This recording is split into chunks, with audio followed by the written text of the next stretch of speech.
One of the things that I really love about listening to Hyperchange and some of the stuff that you've said on podcasts is you're a very long-term thinker, and you realize this is kind of an early stage company. And I think we appreciate that at the Motley Fool. One of the things that we tell people is like one of the hardest things to do in investing is to buy a stock and hold on to it for 20 or 30 years. The great stocks that compound, it's not that no one ever thought of them or heard of them. Everybody had heard of the great stocks, just nobody had the patience to hold those for that long.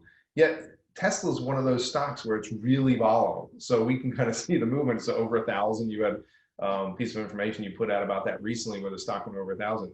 Why do you think Tesla is so volatile? Is it because of the amount of short sellers, or is it because of kind of fan people getting into the stock later that don't really understand it?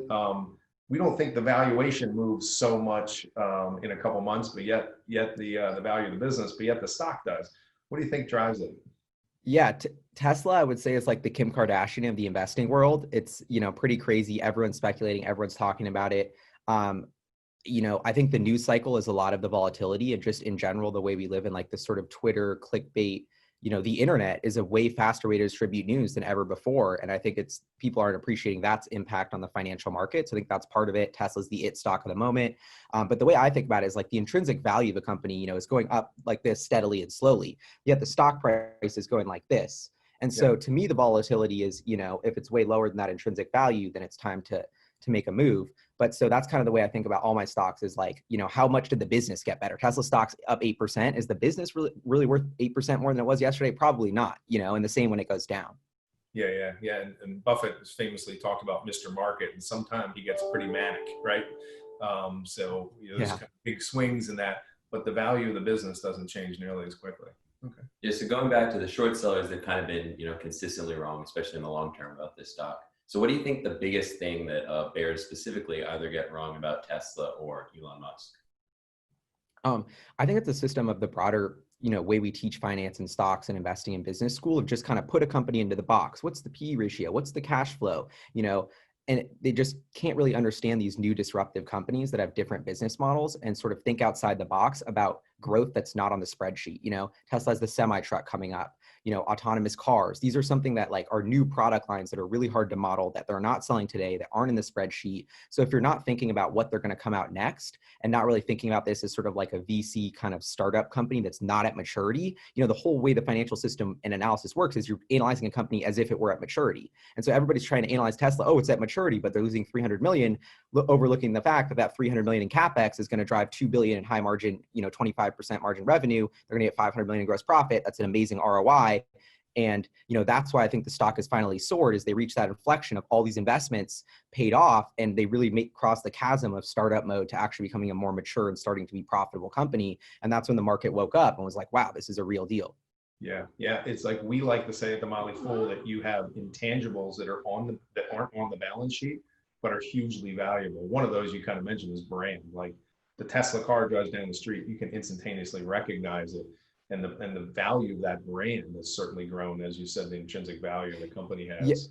Yeah. And so like the way I think about it is like, I want to invest in a technology. And I think the financials are 3 months lagging of what's happened, let alone the actual monetization of that technology. So I think Tesla's battery technology has hundreds of billions of monetization potential. It's just going to take a while for them to release the products and scale it up and do all that. So that's, I'm in the process of closing an investment in SpaceX right now. That's another company where the near-term financials may not make sense, but the technology of reusable rockets to me is very early in its monetization stage. Now they can launch their own satellites because the rockets are cheaper and reusable, which is another $100 billion business that you wouldn't have thought of unless you'd been thinking about the technology. Right. Yeah. So you very much kind of touched on this, but I'll kind of phrase it as a more direct question so you can talk about it. So Tesla recently passed Toyota with the biggest market cap in the auto industry, which, maybe some question around that metric, because if you use enterprise value, it's 330 billion for Tesla and just under 200 billion. Sorry, 330 for Toyota and just under 200 billion for Tesla. And that's, a pretty incredible accomplishment. So like, what do you think that says about how Tesla is perceived, especially when you look at it against the traditional automakers? Yeah, so I think the market is telling you that where the direction is headed, that even though Tesla is on the track to sell 500,000 cars this year, like they're on a really clear path to sell millions. And the reason why I'm still holding on to Tesla and very bullish is because I think what an automotive company is structurally from a margin perspective is going to change. Instead of Toyota and Ford making 5 pennies on the dollar in revenue, Tesla's going to up that to 10 or 15, cents on the dollar in revenue of profit. And that's going to justify a triple per car sold in terms of valuation.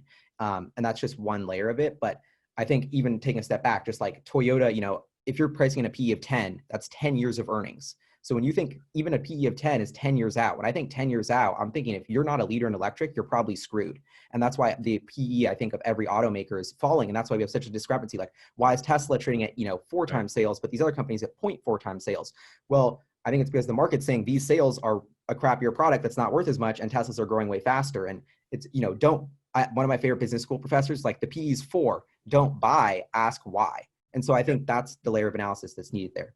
Yeah, and I think there's a pretty good chance that the market is saying that Tesla is not a car company in a pretty big degree. Just like Amazon was not just a retailer. I think it's safe to say, if you look at full self-driving, and right now that's $7,000 for each car that they own, that's potential kind of untapped revenue for people that didn't buy it. I did not buy that yet. I have autopilot, but I didn't upgrade to full self-driving, but I probably will, right? And then pretty soon you're looking at a company they do make cars, but maybe they're more of a SaaS model than they are just an automaker. And I think, the value folks that have looked at Tesla all along have made some mistakes. I think one of them is comparing them to a car company and saying, well, Toyota sells 10 times as much in revenue and only has this amount of margin. Yeah, but they're not the same company. Like, they just aren't, right? So, so that's Exactly. probably one of the things there.